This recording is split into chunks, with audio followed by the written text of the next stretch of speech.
Chapter का नाम क्या है आपका? है ना।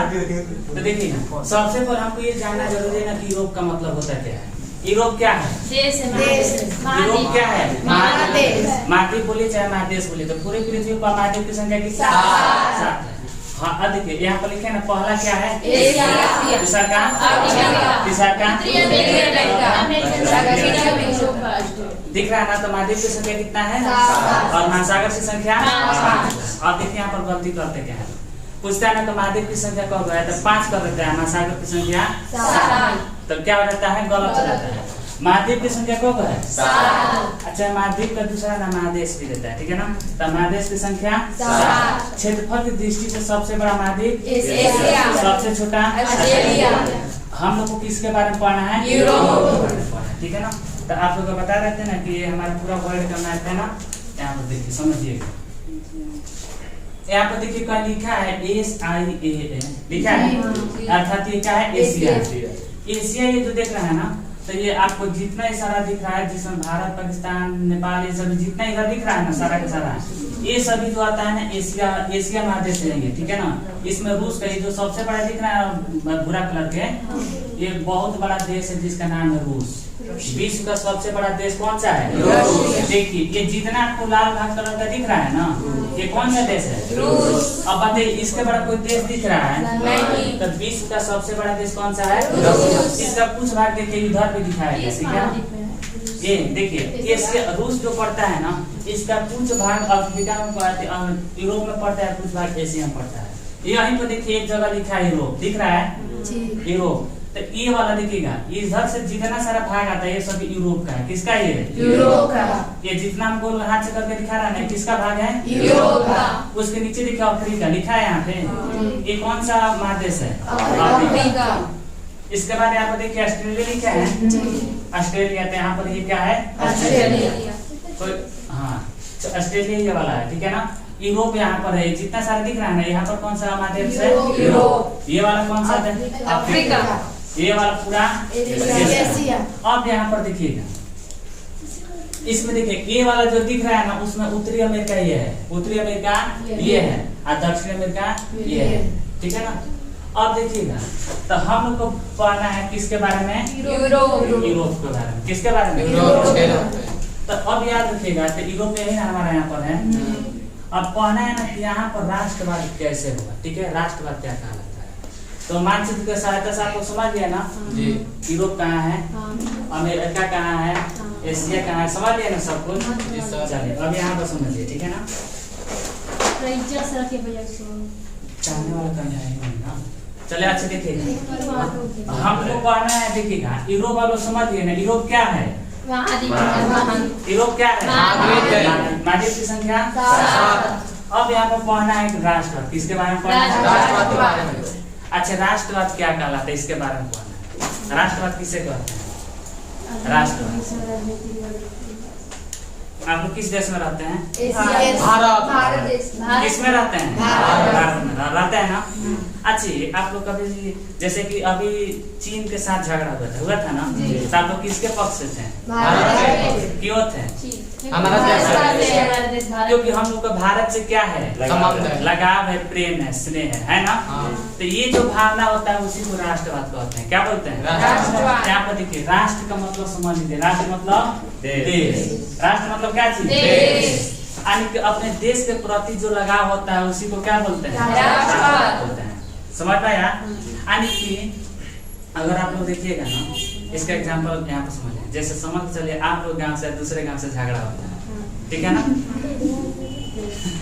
आप लोग गांव से किसी दूसरे गांव से क्या होता है? झगड़ा होता है। तो आप लोग किसके पक्ष से होते हैं? अपने गांव से पक्ष होते हैं ना। क्यों होते हैं? क्योंकि हमारा गांव है। क्योंकि हमारा गांव है, हमारे गांव से हमको क्या होता है? लगाव होता है, प्रेम होता है, स्नेह होता है। तो ये जो भावना होती है ना, उसी को क्या बोलते हैं? ये जो राष्ट्रवाद, क्या बोलते हैं उसको? राष्ट्रवाद। तो राष्ट्रवाद का मतलब देखिए कि अपने देश के प्रति लगाव, प्रेम, स्नेह, ये जो भावना होता है उसी को क्या बोलते हैं? राष्ट्रवाद कहते हैं।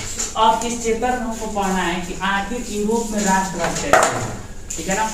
यूरोप में राष्ट्रवाद कैसे हो। तो चैप्टर का नाम आपको समझ में आया। यूरोप जो है ना, यूरोप क्या है? राष्ट्रवाद का मतलब अपने देश के प्रति लगाव, प्रेम, स्नेह, उसी को क्या बोलते हैं? राष्ट्रवाद। अभी भारत और पाकिस्तान में झगड़ा होगा ना, तो आप लोग किसके पक्ष से? भारत के पक्ष से रहेंगे ना, क्योंकि अपने देश के प्रति इनको क्या है? लगाव, प्रेम, स्नेह। अच्छा, एक और बात बताइएगा, भारत पाकिस्तान में मैच होता है ना, आप लोग किसके मतलब कौन चाहता है कि इंडिया जीते? इंडिया। हम लोग सब कोई चाहता है ना। इसमें एक दो बात है ना, जो चाहेंगे पाकिस्तान जीतता है। कौन? जितने नहीं करेगा इन लोग का बॉल है ना, ठीक है। तो देखिएगा ना, जैसे कि ये लोग चाहेंगे ना कौन जीते? पाकिस्तान। हाँ, जीते। अगर पाकिस्तान जीतता है ना, तो इन लोग के प्रति क्या देश के प्रति लगाव है ना? नहीं। पाकिस्तान के प्रति लगाव नहीं है ना, तो ये क्या ये भावना क्या कहलाता है? राष्ट्रवाद कहलाता है। समझ में आया? तो आप लोग ना राष्ट्रवाद लिख करके हाइफन दीजिएगा, ठीक है। उसको देखिए, चार्ल्स दसम जो था ना, फ्रांस का शासक था। कहाँ का शासक था? फ्रांस। ठीक है ना। याद रखिए, क्वेश्चन पूछता है ना कि सबसे पहले राष्ट्रवाद का उदय कहाँ पर हुआ था? फ्रांस में। सबसे पहले लोगों में देश के प्रति एकता की भावना किस देश के लोगों में? फ्रांस में। ठीक है ना। अब वो धीरे धीरे फ्रांस से होते हुआ क्या कि जब फ्रांस में लोगों के प्रति एकता की भावना जब उत्पन्न हुआ ना, तो वो लोग क्या किए ना कि जैसे चार्ल्स दसम जो था ना, क्या का शासक था? फ्रांस। वो बहुत ही निरंकुश शासक था। शासक कैसा था वो? निरंकुश। निरंकुश का मतलब होता है ना, जो बिल्कुल जनता का कोई परवाह ही नहीं करता है। ठीक है। जैसे आजकल का हम लोग मुखिया जी लोग है ना, विधायक जी लोग, सांसद जी लोग है ना, और क्या करते हैं? अपने लिए भले मतलब क्या होते हैं ना कि जीत जाते हैं, ठीक है ना, लेकिन वो जनता का क्या कर देखभाल करते हैं? नहीं करते हैं। ठीक है। जो पैसा उड़ाने के लिए थोड़ा सा, हाँ, तो यही जो होता है ना, उसी को क्या बोला जाता है? निरंकुश बोला जाता है। ठीक है ना। हाँ, जब चुनाव आएगा तो पैसा बोले पर प्रणाम करते हैं। चुनाव है, चले आप देखिए, चार्ल्स दसम जो था बिल्कुल कैसा शासक था? निरंकुश था। उसको जनता से कुछ लेना ही नहीं देना था, कुछ लेना देना नहीं। जिन मतलब वो क्या होता था ना कि दिन रात ऐशो आराम में डूबा हुआ रहता था। कौन? निरंकुश। चार्ल्स दसम दिन रात ऐशो आराम में, मतलब उसको क्या केवल खाइए पिए ऐशो आराम से रहिए, जनता का कोई देखभाल नहीं। तो उसी को क्या बोलता है? निरंकुश बोला जाता है। तो चार्ल्स दसम जो था बिल्कुल कैसा शासक था? निरंकुश। वहाँ के लोगों को तरह तरह के अत्याचार होता था, फिर वो कुछ नहीं बोलता था। ठीक है ना। किस देश के लोगों को? देश के लोग। ठीक है ना। तब हुआ क्या ना कि इस चार्ल्स दसम के प्रति फ्रांस के लोगों ने क्या किया? ठीक है, चार्ल्स दसम के प्रति फ्रांस के लोगों ने क्या किया? वहाँ आंदोलन छेड़ दिया। क्या छोड़ दिया? आंदोलन। कब छेड़ा था? 25 जुलाई 1830। ठीक है। तो ये जो काट दीजिए, ठीक है ना। फिर याद रखिएगा ना, तो ये जो घटना जब हुआ ना, तो 25 जुलाई 1830 को क्या हुआ? वहाँ के लोगों में एकता की भावना जगा। तो जब ये लोग क्या किया ना कि उस शासक के प्रति खिलाफ विद्रोह कर दिए। ठीक है। तो यहीं से क्या हुआ कि यूरोप में चाहे फ्रांस में किसका उत्पन्न हुआ? किसका? तो सबसे पहले राष्ट्रवाद की उत्पत्ति कहाँ से हुआ? अब यहाँ से पूछता है ना, तो जुलाई 1830 की क्रांति किसे कहते हैं? चाहे जुलाई 1830 की क्रांति के बारे में क्या जानते हैं? उसका प्रभाव अन्य देशों पर क्या पड़ा? ठीक है। उसके बाद क्वेश्चन पूछा है इटली का एकीकरण कैसे हुआ, जर्मनी का एकीकरण कैसे हुआ, ऐसे यूनान में राष्ट्रवाद का उदय कैसे हुआ। ठीक है। ये सब क्वेश्चन बहुत इंपॉर्टेंट जो एग्जाम में पूछे जाते हैं। ठीक है ना। तो अभी आप लोग को देखा देते हैं कि जर्मनी और फ्रांस, ठीक है ना, कहाँ है यूरोप में। ठीक है, यहाँ पर समझिएगा। ठीक है, यहाँ पर देखिएगा, आप लोग को शायद दिख रहा है वहां से, देखिएगा ये हमारा क्या यूरोप है ना, यूरोप। यहाँ पर देखिएगा ना, यहाँ पर फ्रांस, ये वाला देश कौन सा है? फ्रांस है। ठीक है ना। जो ब्लैक करके देखिए कौन सा देश है? फ्रांस। यहाँ पर देखिए लाल कलर का दिख रहा है, वो है इटली। कौन सा देश है? इटली। और यहाँ पर देखिए, यहाँ पर लिखा है जर्मनी। क्या लिखा है? जर्मनी। तो सबसे पहले यहाँ पर देखिए, ये जो है ना, यहीं पर कौन सा देश है? फ्रांस। ठीक है ना। छोटा सा देश है, नाम क्या है? फ्रांस। अभी हाल ही में ना राफेल जो विमान था ना, किस देश से खरीदाया था? फ्रांस से। फ्रांस से। तो फ्रांस का आप लोग समझ में आया ना, यहाँ पर है। ये जो आप लोग को 3 से इस तरह से दिख रहा है ना, कौन सा देश है? इटली। और यहाँ पर दिख रहा है जर्मनी। यहाँ पर क्या दिख रहा है? जर्मनी। ठीक है ना। और यूनाइटेड किंगडम जो आप लोग इंग्लैंड चाहे यूरोप चाहे इंग्लैंड के बात करते हैं ना, तो यहीं पर इंग्लैंड है, लाल वाला। ठीक है ना। हाँ देखिए, अच्छा देखिएगा, ये छोटा सा देश इंग्लैंड छोटा सा है ना, तर्जुमे में जो किएगा तो 250 ग्राम का होगा। ठीक है। अब भारत देखिए, यहाँ पर ये जो हम लोग का देश है ना, ये देश कौन सा है? अच्छा यहाँ पर कल्पना कीजिए, यहाँ पर कल्पना कीजिए, इतना छोटा सा देश है। ब्रिटेन कितना है? कितना छोटा, बिहार से छोटे है। हमको लग रहा है बिहार से क्या है? छोटा है। ठीक है ना। तो हमारा राज्य बड़ा है सर। मतलब बिहारी लोग को वहाँ पर भेज दिया जाए ना, तो लोग ही है। ठीक है ना। अच्छा अब देखिएगा, देश जो बना देगा। देश कितना है? एकदम छोटा सा दिख रहा है ना। जी। ये पूरा वर्ल्ड पर ये लोग क्या किए थे? शासन किए थे, गुलाम बना दिए थे। इतना छोटा देश मिलकर। हाँ, इतना बड़ा, इतना छोटा सा देश पूरे वर्ल्ड पर क्या, पूरे विश्व के देशों को लोग क्या बना लिया था? गुलाम बना लिया था। समझिए, सोचिए कैसे बनाया होगा। ठीक है ना। हाँ, तो ये देखिए, ये क्या है? फ्रांस है। ये क्या है? इटली। और ये क्या है? जर्मनी। इस चैप्टर में यही 3 गो देश आएगा, फ्रांस, इटली और जर्मनी। शुरुआत कहाँ से हुआ? फ्रांस से। कहाँ से शुरुआत? तो फ्रांस आप लोग को दिख गया ना। फ्रांस, इटली और जर्मनी और ब्रिटेन किस में है? किस महादेश में है? यूरोप। याद रहेगा। क्वेश्चन पूछता है ना कि फ्रांस, इटली और जर्मनी किस महादेश में? ठीक है ना। तो देखिए, तो सबसे पहले क्रांति कहाँ से उत्पन्न हुआ? फ्रांस। इसी में पढ़ना है इटली का एकीकरण कैसे हुआ। देखिए, इटली इतना बड़ा है ना, इतना बड़ा, याद रखिएगा। उस समय इटली 1830 के ईस्वी के आसपास ना, इटली जो था 300 छोटे छोटे राज्यों में बटा था। कितने राज्यों में? 300 छोटे छोटे राज्यों में क्या हुआ था? बटा था। ठीक है ना। देखिए कितना छोटा है ना। लेकिन कितना राज्यों में बटा था? 300। भारत में जिस तरह से 28 राज्य है ना अभी, उसी तरह से इतना बड़ा देश कितना छोटे राज्यों में बटा था? 300। अब प्रत्येक राज्य जो था ना, उस वहाँ के लोगों की जो संस्कृति तो था वो अलग अलग था। देखिए बोर्ड पर लिख रहा है ना, याद रखिए क्यों, ये बहुत इंपॉर्टेंट है। ठीक है ना। इटली कितना राज्य में बटा? 300। अब प्रत्येक राज्य का जो सांस्कृतिक जो था ना, सांस्कृतिक बोल सकते हैं, ठीक है ना, सांस्कृतिक धर्म बोल सकते हैं, ठीक है ना, भावना बोल सकते हैं, सबके लोगों की क्या था? अलग अलग था। कैसा था? अलग अलग था। ठीक है ना। यहाँ से क्वेश्चन पता है, इटली का एकीकरण में क्या बाधा था? जर्मनी के एकीकरण से इटली के एकीकरण में क्या बाधाएं थे? इटली कितने राज्यों में बटा था? 300। हर राज्यों के लोगों के जो सांस्कृतिक जो बोलते हैं ना, उसको क्या बोलते हैं? क्या सांस्कृतिक रहन सहन। ठीक है ना।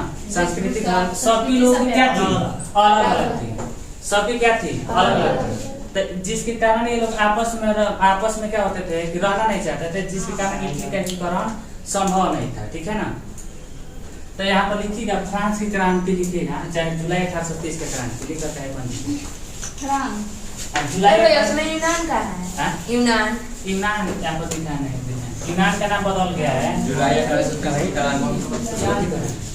यूनान का निरंकुश शासक था। ठीक है ना। वह लोगों के हित में कोई भी काम नहीं करता था। ठीक है। लोगों के हित में कोई भी काम नहीं करता था। जिस तरह के आज के जितने सारे नेता लोग हैं ना, वो लोगों के हित में कोई काम नहीं करते हैं। ठीक है ना। तो क्या हुआ कि इसके खिलाफ ना लोगों में वहाँ धीरे धीरे ना राष्ट्रवाद की भावना क्या होने लगा? उत्पन्न होने लगा। जब वो देखा कि राष्ट्रवाद की भावना जब लोगों में एकता बन रही है ना, तो उसको क्या किया ना कि 4 गो अध्यादेश जारी करने का मतलब होता है 4 गो अध्यादेश जारी किया, और उस अध्यादेश के द्वारा ना लोगों में पनप रही एकता की भावना को क्या किया? दबाने का प्रयास। अब जब दबाने का प्रयास किया ना, तो लोगों में एकता मतलब और ज्यादा बढ़ गया, और वहाँ क्रांति वो धीरे धीरे वहाँ पर गृहयुद्ध होने लगा। क्या होने लगा? गृहयुद्ध का मतलब होता है ना, गृह का मतलब होता है घर, गृह मतलब युद्ध मतलब लड़ाई। फ्रांस में क्या होने लगा? लड़ाई होने लगा। ठीक है ना। युद्ध होने लगा, जिसे गृहयुद्ध कहते हैं। तो वहाँ के फ्रांस के लोगों में गृहयुद्ध शुरू हो गया, जिसके कारण क्या हुआ ना कि जब देखा 4 दशम के अब हमारे यहाँ रहना मुश्किल है, उचित नहीं है, तो कहाँ भाग गया? इंग्लैंड भाग गया। तो देखिए यहाँ फ्रांस है ना, तो फ्रांस के ऊपर में क्या है? इंग्लैंड है। तो वहीं इंग्लैंड में क्या हो गया? भाग कर चला गया। अब भाग कर जैसे ही चला गया ना, ठीक है, तो उसके भागने के साथ साथ किस वंश का खत्म हो गया? बुर्बा वंश का खत्म हो गया। ठीक है ना। अब क्वेश्चन पूछ सकता है ना कि जुलाई 1830 के पहले फ्रांस में किस वंश का शासन था? बुर्बा वंश का था। ठीक है ना। चार्ल्स दसम इंग्लैंड, चार्ल्स दसम फ्रांस से होकर कहाँ भाग गया? इंग्लैंड। ठीक है ना। अब उस समय जो क्रांति हुआ था, उसी क्रांति को क्या बोला जाता है? 25 जुलाई 1830 की क्रांति कहा जाता है। ठीक है, क्लियर हुआ? अच्छा, एक और जगह बताए थे ना कि इटली के एकीकरण में क्यों बाधा उत्पन्न होता है? क्योंकि इटली कितने राज्यों में बटा था? अब प्रत्येक राज्यों की जो सांस्कृतिक जो धर्म जो होता है ना, सब क्या था? अलग अलग था, जिसके कारण इटली का एकीकरण जल्दी संभव नहीं हो पाया। आया समझ में ना? क्वेश्चन लिखिएगा, इटली का एकीकरण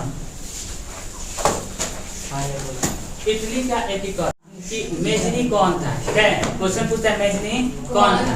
तो सबसे पहले याद रखिए, मेजनी जो था ना, इटली के रहने वाले थे। कहाँ के रहने वाले थे? इटली के। अब इटली के रहने वाले थे ना, तो एक साहित्यकार थे, साहित्य की रचनाएं करते थे, साहित्य लिखते थे। ठीक है ना।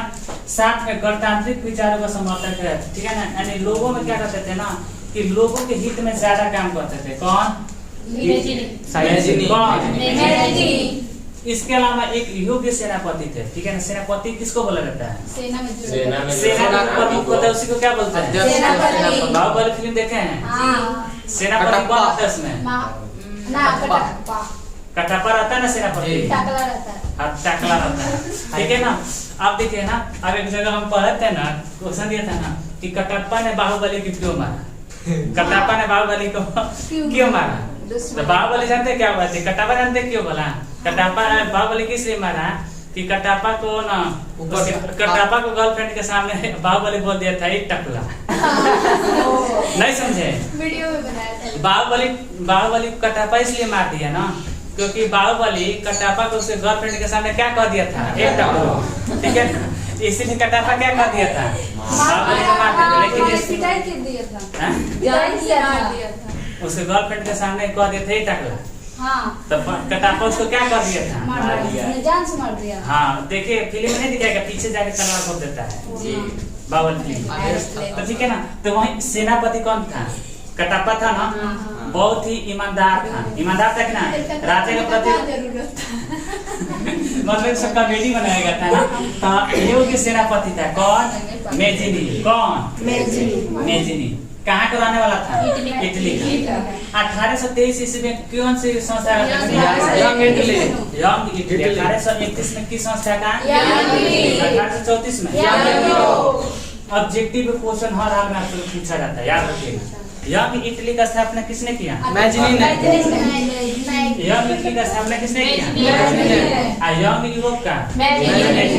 यंग इटली का स्थापना कब किया? 1831 में। यंग यूरोप का? 34 में।